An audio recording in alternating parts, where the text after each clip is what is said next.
Assalamualaikum warahmatullahi wabarakatuh. Selamat pagi, selamat siang, selamat malam.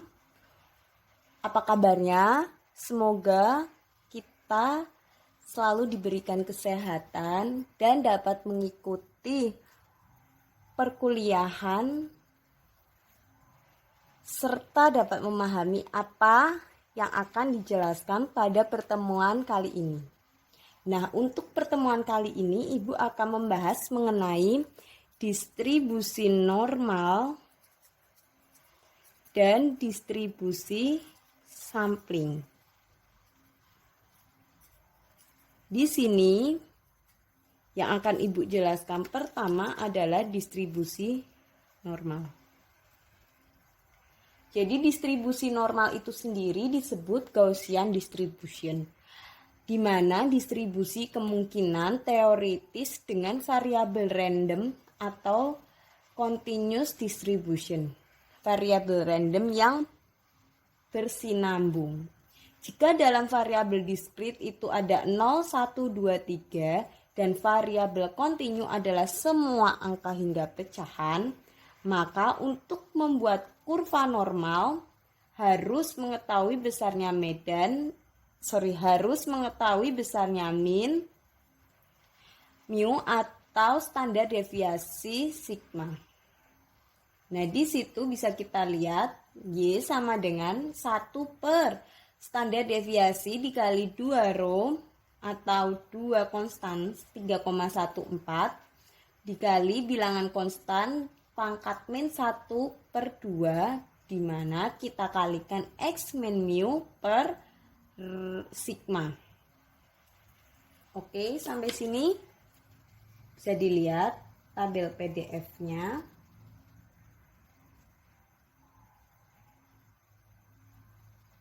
Sudah. Selanjutnya, nah, kita akan melihat ciri-ciri dari distribusi normal. Oke, untuk gambarnya di sini.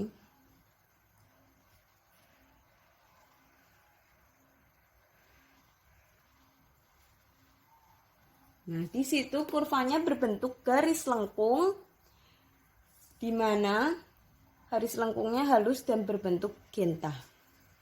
Kedua ujungnya semakin mendekati sumbu absisnya, tetapi tidak pernah memotong. Jadi tidak akan bertemu. Lalu jarak titik belok kurva tersebut dengan sumbu simetrisnya adalah ini rho, sigma, ini mu. Lalu luas daerah di bawah lengkungan kurva tersebut dari negatif sampai positif, atau sama dengan 1 atau sama dengan 100%. Nah, di sini untuk rumusnya yang kita pakai itu Z sama dengan X min mu per sigma, di mana angka yang menunjukkan penyimpanan suatu nilai X dari min dihitung dalam satuan standar deviasi. Untuk mengetahui berbagai luas di bawah lengkungan kurva normal standar sudah terdapat pada tabel Z. Nanti jadi kita membandingkan dengan tabel Z. Kita ambil contoh di situ. Misalnya kita menyelidiki hasil panenan padi dari 300 orang petani di suatu daerah. Dari hasil penyelidikan tersebut kita ketahui bahwa hasil panenan rata-rata 50 kuintal dengan standar deviasi 10 kuintal. Seandainya hasil panenan padi dari 300 orang petani tersebut mendekati distribusi normal, berapa probabilitasnya dari petani-petani tersebut yang hasil panennya berkisar 40 sampai dengan 65 kuintal.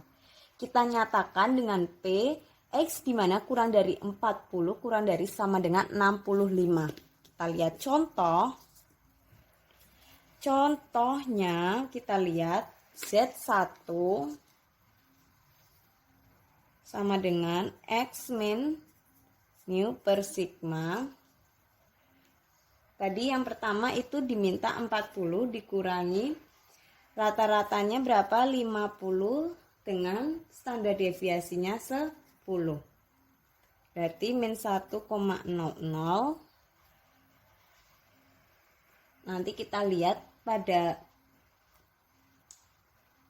tabelnya. Z2 sama berarti 65 min 50 per 10. Hasilnya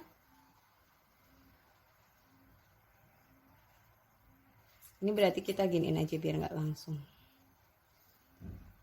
Min 10 per, ya kan, 10 sama dengan min 1. Kalau ini 15 min 10 sama dengan 1,5. Nah ini nanti berapa? Kita lihat pada tabel distribusi normal. Oke, kita cek sekarang. Nah, jadi untuk Z1-nya itu ada min 1 atau min 1,0. Kita lihat di sini.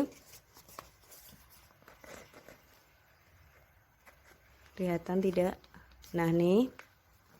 1,0 itu berapa di sini?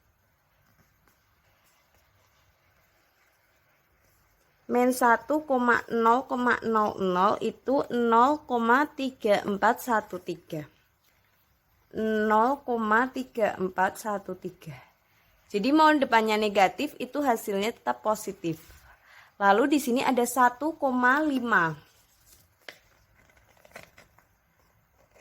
1,5. Oke, di sini ada 0,4332. 0,4332. Kita jumlahkan Z1 tambah Z2. 0,3413 tambah 0,4332 hasilnya 0,7745. Oke, sampai sini cara menentukannya dan membaca. Nah, di situ sudah ada keterangannya untuk distribusi sampling, di mana nilai parameter ini biasanya ditaksir berdasarkan hasil pengukuran pada sampel yang diambil dari populasi yang bersangkutan. Parameter itu adalah nilai pengukuran pada populasi, lalu ada mu itu min produksi, ada sigma itu standar deviasi populasi atau simpangan baku, P itu proporsi populasi, mu1 dikurangi mu2 adalah perbedaan 2 min populasi, P1 dikurangi P2 sama dengan perbedaan 2 proporsi populasi. Selanjutnya untuk nilai statistik adalah nilai observasi dari sampel yang dipergunakan sebagai dasar untuk menduga nilai parameter. Nah, di situ ada X bar sama dengan min, X bar sama dengan min sampel, S bar itu deviasi standar sampel, P topi sama dengan proporsi sampel yaitu X per N, X1 bar dikurang X2 bar sama dengan perbedaan 2 min sampel. Maka distribusi sampling itu sendiri adalah distribusi probabilitas rata-rata sejumlah C sampel, di mana N adalah ukuran populasi dan N kecil adalah ukuran sampel yang diambil dari populasi. Mu X sama dengan rata-rata, sigma X adalah deviasi standar. Di sini untuk rumusnya berarti mu X sama dengan mu, sigma X sama dengan sigma per akar N, Z sama dengan Z sama dengan X bar dikurangi mu per X besar. Kita ambil contoh. Bank luar biasa menghitung tabungan seluruh nasabahnya Setelah perhitungan, bank tersebut mendapati bahwa rata-rata tabungan setiap nasabahnya sebesar Rp2.000 dengan deviasi standar Rp600. Apabila seorang peneliti mengambil sampel sebanyak 100 nasabah, berapa probabilitas jika A. Rata-rata sampel akan terletak antara Rp1.900 dan Rp2.050. B. Rata-rata sampel akan lebih besar dari Rp2.050. C. Rata-rata sampel akan lebih kecil dari 1.900. D. Rata-rata sampel akan atau lebih kecil dari 1.900. Mari kita coba mengerjakan. Contoh, kita lihat di situ mu X atau mu-nya 2000, lalu sigma X sama dengan sigma per akar N, berarti 600 per akar 100, 600 bagi 10, hasilnya 60. Untuk yang A, P 1.900 di mana X kurang dari 2050. Berarti untuk X bar sama dengan Z X bar min mu. Ini untuk X-nya 1.900 ya. Per X sama dengan 1.900 dikurangi 2000 per X-nya 60. Berarti berapa tadi? 1000. Berarti negatif 1000 dikurangi dibagi 100 dibagi 60. Berapa? Kita hitung. 100 bagi 60. Negatif 1,67. Nanti kita cari.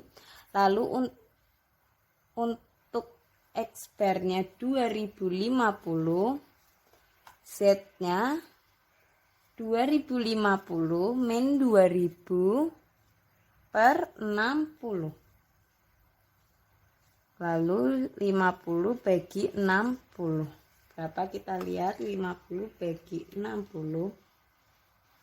0,83. Kita cari di tabel 1,6 bisa dilihat. Terus 7 kita lihat bagian atasnya. Berarti ini. Dilihat bagian atasnya itu 0,07. Lalu bagian sampingnya ada 1,6. Berarti 1,67. Bisa dilihat hasilnya 0,4525.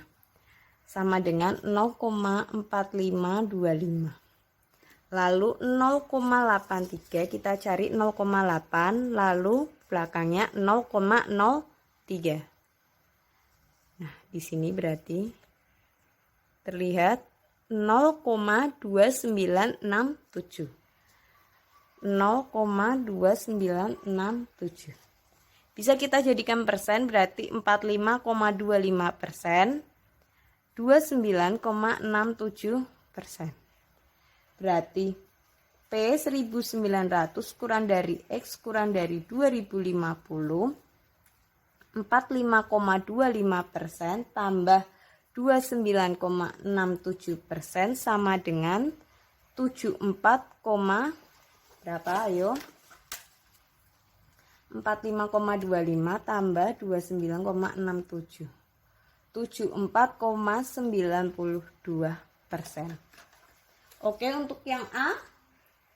Selanjutnya untuk yang B, di situ bisa dilihat P X bar kurang dari 2050. Berarti sama seperti yang atasnya. Z sama dengan X bar min mu per X 2050 dikurangi 2000 per 60, 50 per 60 sama dengan 0,83 sama dengan pada tabel 0,2967.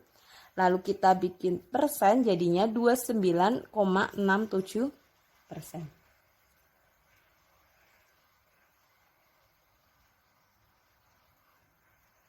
Oke.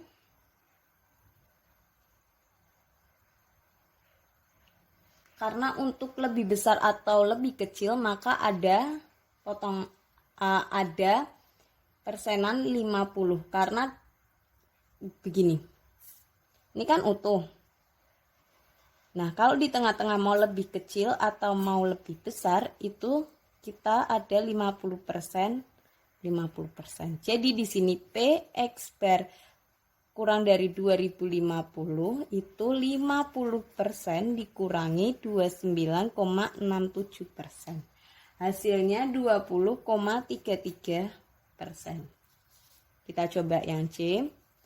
PX per kurang dari 1900, Z sama dengan X per min mu per X, berarti 1900 kurangi 2000, wah sama seperti yang di atas, berarti min 1,67 sama dengan 45,25%. Berarti PX per 1900 sama dengan 50% dikurangi 45,25.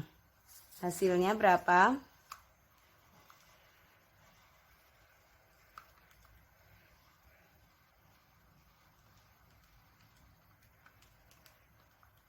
%4,75%.